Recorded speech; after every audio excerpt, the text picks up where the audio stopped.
All is not as it seems with Russia's economy. Despite recording economic growth, Russia is on the verge of being bankrupted by the Ukraine war due to a combination of economic factors that, if left unchecked, will lead it to facing over a decade of economic regress. In other words, Putin is setting up Russia for a potentially devastating economic crisis that will last long after he's gone. In this video, we'll explore the various factors that are leading Russia toward bankruptcy, each of which has been impacted by the Ukraine war, to reveal why the country's growth figures are not as they seem. We start with the immediate impact of the war. According to the Center for Economic Policy and Research, or CEPR, the months that immediately followed Russia's February 2022 invasion of Ukraine were painful on the domestic front. The country's economy contracted by 4.4% in a matter of weeks, with Russia finding itself on the verge of immediate financial collapse. People were queuing in the streets to withdraw their money from banks, while the Russian ruble saw a 40% drop in its external value. Russia had to act fast to reverse these immediate effects. One of its actions was to hike interest rates to 20%, which then, combined with introduction of new capital controls, managed to place the country's economy back on a stable footing. Putin also announced increased spending on public services, starting with housing and later expanding into the military. The crisis was averted, at least in the short term. Putin's responses to the economic issues that immediately followed the war's beginning placed Russia on course to become a wartime economy.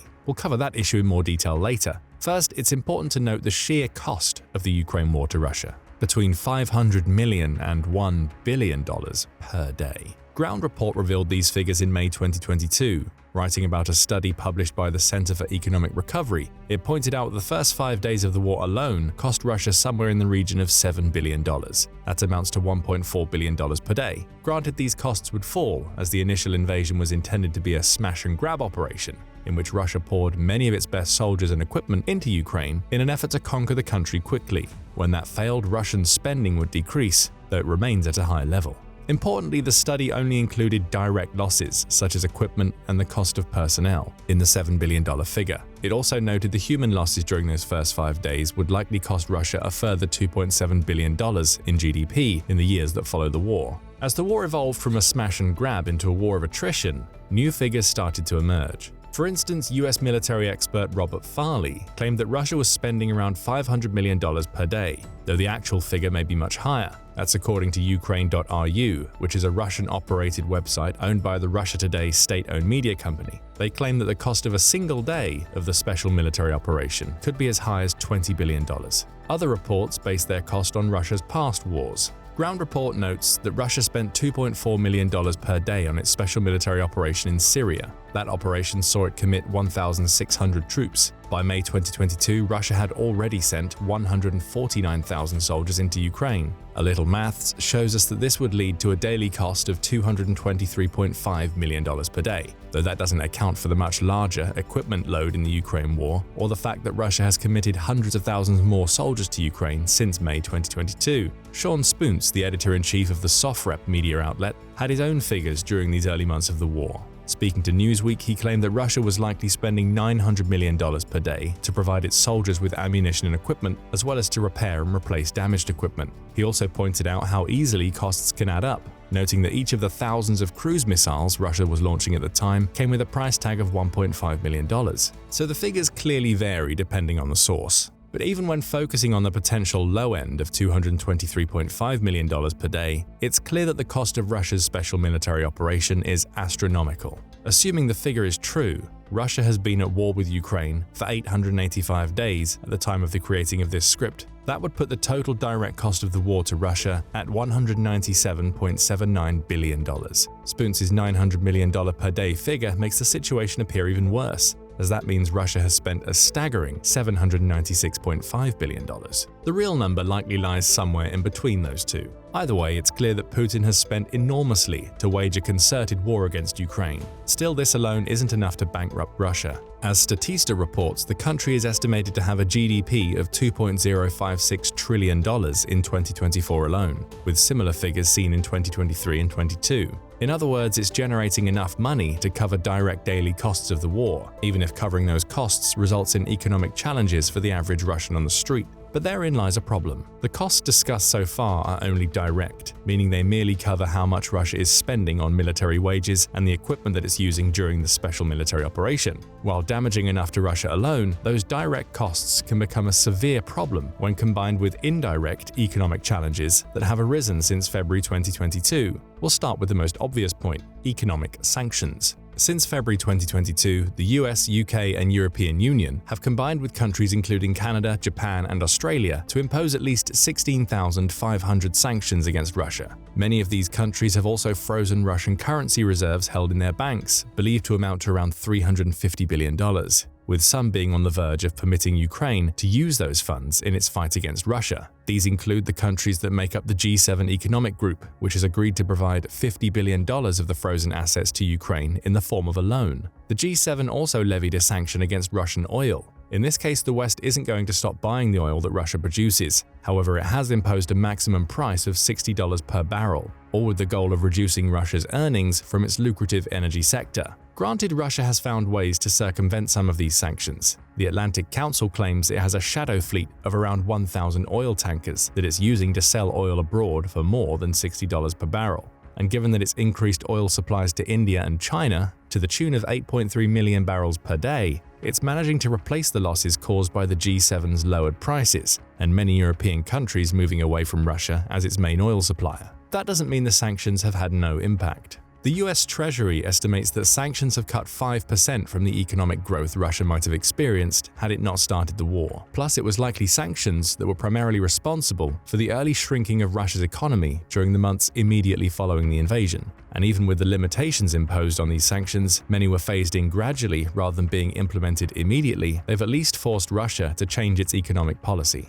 That's according to the Carnegie Endowment, which noted that sanctions have effectively prevented Russia from diversifying its economy. Prior to the special military operation, Russia had a system of state capitalism focused on technological development. This wasn't to replace its energy sector, which is still and would remain a key driver of Russia's economy, but would supplement it. Now Russia has the previously mentioned capital controls in place and has militarized much of its budget spending, meaning there's little money left to spend on the diversification of its economy. That isn't impacting Russia too badly right now, and it'll likely continue recording growth for as long as the war continues. However, when the war ends, regardless of whether Russia wins or loses, it'll be left with an economy that has lost its focus on the technological development that was helping it to diversify.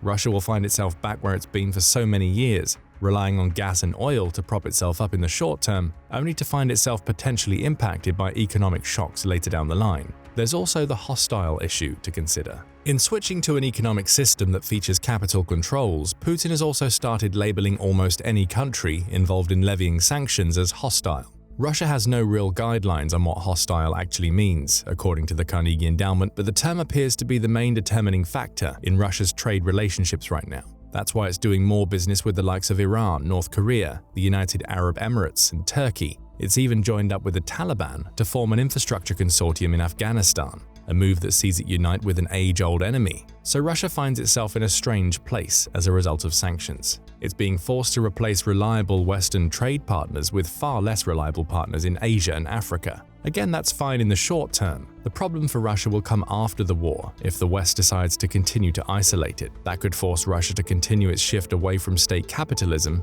at least as it knew it before, while forcing the country to increasingly depend on the limited number of foreign partners it's been able to maintain. In other words, a complete reversal of the diversification it had been trying to achieve before the war. The point here is that sanctions had an immediate impact, with Russia's solutions to that impact all being short-term focused. Those solutions will work for now, and likely for the duration of the war, but the future doesn't hold much hope for Russia in terms of the diversification of its economy. Any issue could lead the country toward bankruptcy. Then there are the two Ds: debt and deficit. In July 2022, the World Economic Forum, or WEF, announced that Russia had been forced to default on all of its foreign debts, marking the first time this had happened since 1918. Note that this was the year that World War I ended, which left Russia war-ravaged and struggling. The most recent default came at a time when Russia was supposed to be much stronger economically, with the WEF noting that this need to default was another sign that Western sanctions were working. Defaulting creates another problem for Russia.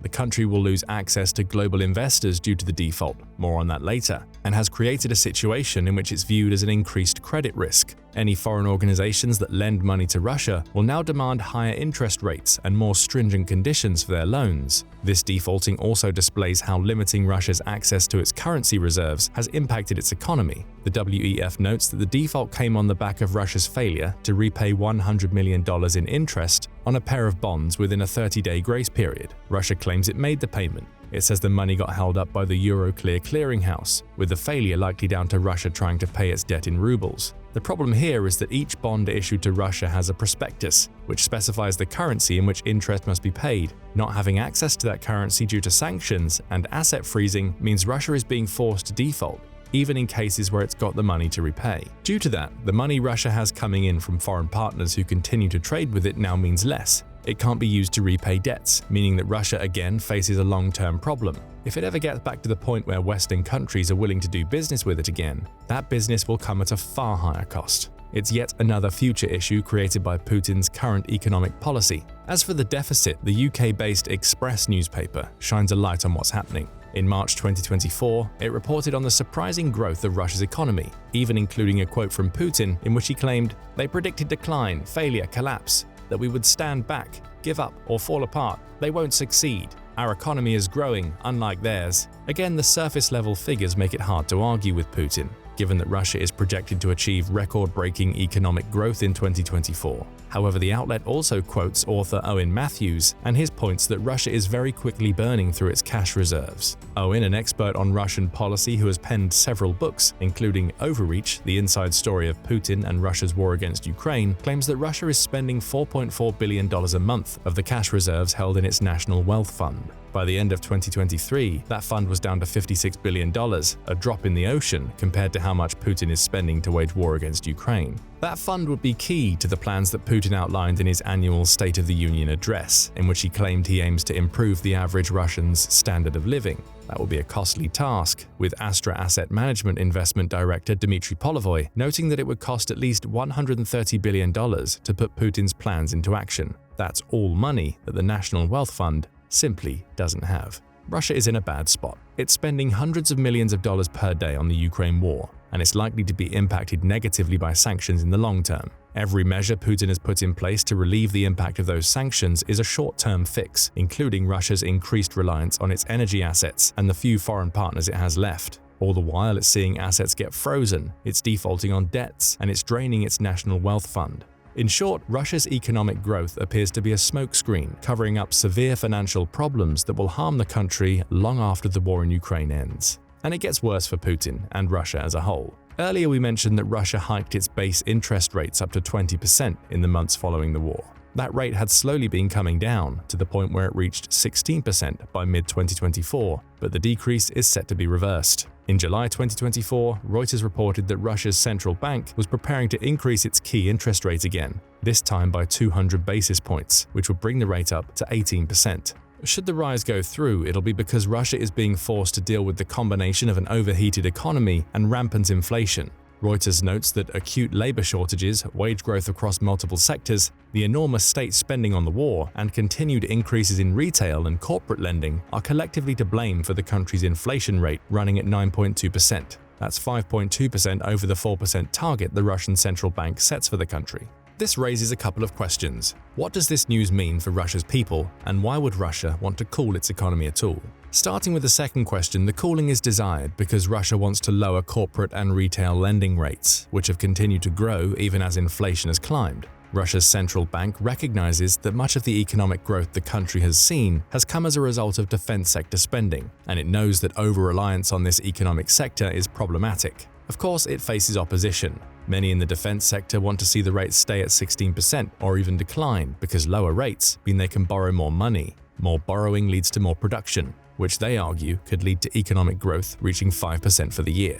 The problem with that growth is that it comes at the cost of the Russian people, which brings us to answer the first question. Even though Russia's wages are increasing, the cost of everyday goods has increased right along with them. Russia is still struggling with over 9% inflation at a time when most of the Western world has gotten its inflation issues under control. Raising interest rates will bring inflation closer to the desired 4% mark, relieving Russia's ongoing cost of living crisis. The flip side is that raising the base rate to 18% makes loans less accessible to regular citizens, resulting in less money being spent on consumer products. Russia's central bank is stuck between a rock and a hard place, and that's only going to get worse when the wartime economy ends. That brings us back to something we touched upon earlier in the video.